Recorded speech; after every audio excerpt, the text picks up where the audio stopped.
Sure. Why do you think you should be the next mayor of Colorado Springs? Well, like I said, I'm a Colorado Springs native and a businessman. I've been here my whole life. I've had the experience.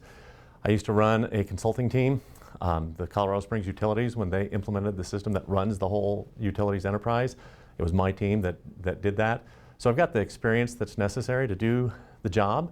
And I'm not a career politician. I'm not in it to feather my nest or to trade political favors with developers who want to sway the way that the city runs. Yeah.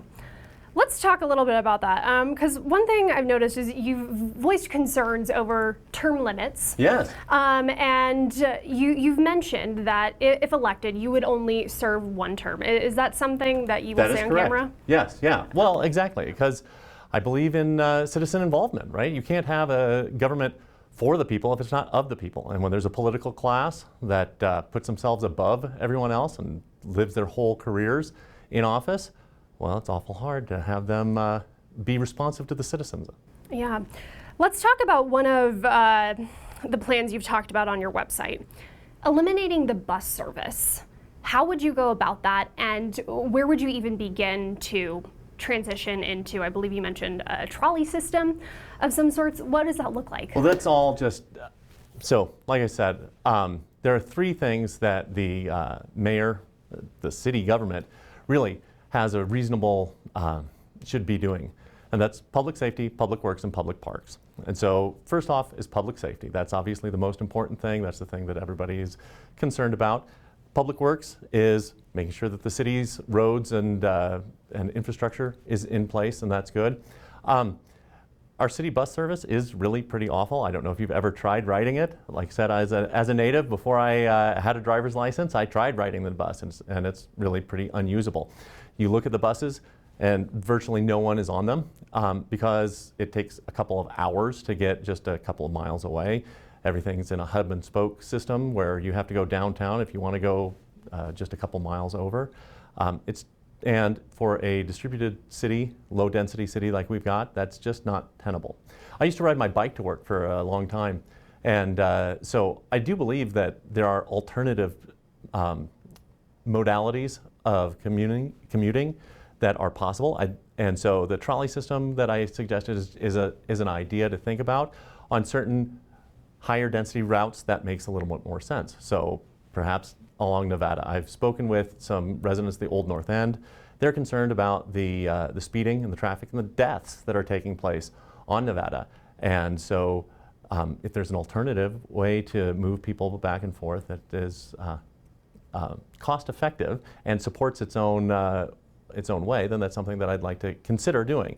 It's not something that I said, this is a hard and fast, we're going to do this, obviously. It's something that you want to explore. Absolutely. Is what it sounds like. Because we wanted to look in the numbers of just how many people are actually using the bus system. And we found that there's about 2 million or so riders every year. Okay. So to say it's not used, where are you getting that? Well, there's 500,000 people in the city. So if 2 million riders are saying that that data, I should say, is emplanements, sort of. It's the equivalent of an emplanement. So not 2 million individual people, but 2 million rides. I just want to clarify myself. Well, right. Yeah. So if you're saying that somebody uses something 4 times in a year, that's pretty well unused, wouldn't you say? I mean, if you wouldn't buy a car to drive it 4 times in a year, especially since 2 of those is back and forth. And I'm not even sure, I'm not sure how those metrics are counted, so it's possible that you get more than 2 rides in a single trip. So especially because, like I said, you have to go downtown and then transfer buses to get anywhere. So just, you don't need a study. Look at the buses, and you'll see that they're not highly used. Yeah. And then also the frequency makes it unusable, right? I mean, if there's only a bus coming every half hour and they're not on time, then you can't use them to get anywhere. You can't use them to go to work. You can't use them to go to school. You can't use them to go shopping.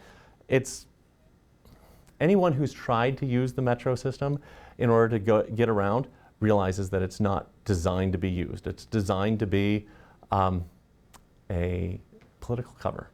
Let's talk about public safety a little bit. What changes do you want to see in public safety? I think the biggest thing that we've got to do is we've got to support our police and firefighters. So, and that's a political level issue, right?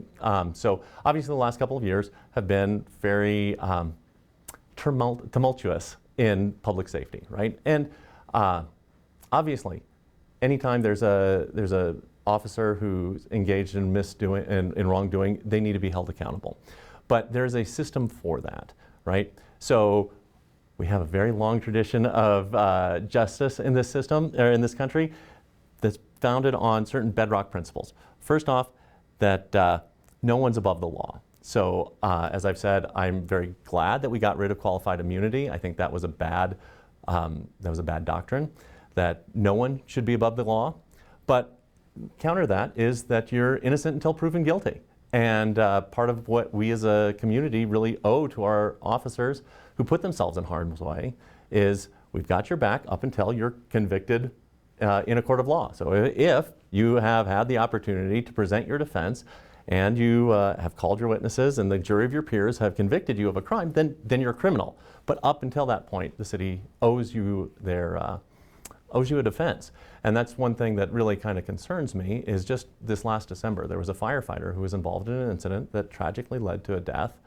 And the city council chose to prejudge that. And so, I mean, I don't know how prejudice against public safety officers is supposed to help people feel like they're, that mitigates any other prejudice. But it's not okay to say, well, the city council, in our infinite wisdom, put ourselves in place of the jury, and we're going to undercut your defense.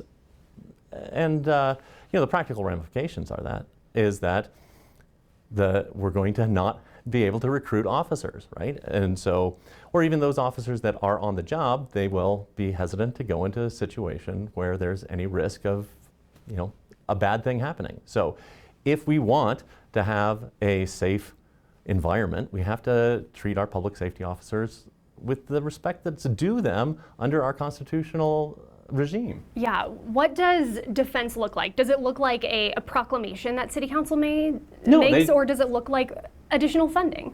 It looks like defending them in the court of law. I mean, so there's a doctrine called professional indemnity, and what that simply means is that your employer takes on the liability of actions that you do as an employee. So, my kids and I, we are black belts in Taekwondo, and the first rule of self-defense is don't be there, which is what people will do if you don't back them. But when we ask someone to be there, to go into the fight, to go into the fire, to go where there's risk, and then we say, well, if something bad happens, then you're on your own, well, that's not tenable. So what we need to do is say, hey, you go in and we'll have your back up until the point that you're convicted. If you're convicted. If you're not convicted, great. If you are convicted, then you're a criminal and you should be dealt like one. Got it. We are actually nearing the end of our time, so I want to give you 1 minute to make a closing statement to our viewers. Sure, absolutely. It's been quick, but I just want to say insanity's been defined as continuing to do the same thing and expecting different results. Well, we've got a lot of people who are in office. They've been in office since the turn of the century. And like you said, they term limit out and then they just rotate one office over. Obviously, the problems that we have, they're either unwilling or unable to solve. So continuing to vote for those same people is a form of insanity. So I ask for your vote, and I would love to serve the city that I was born in and that I love. Yeah.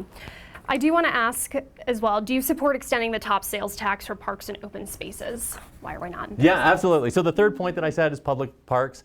And we live in Colorado for a reason, right? We're the most outdoorsy state in the country, as we should be. We all live here because we love to be outside. So yeah, I do support the TOPS tax, but it is a matter up to the citizens. And so I very much believe in Tabor, that rather than having the pangendrums of the parties try to dictate what the policies should be and how much money should be spent on it, and then just taking it, it should be a matter left up to the voters. So I would support people voting for the TOPS tax, but if they choose not to, well, that's their prerogative.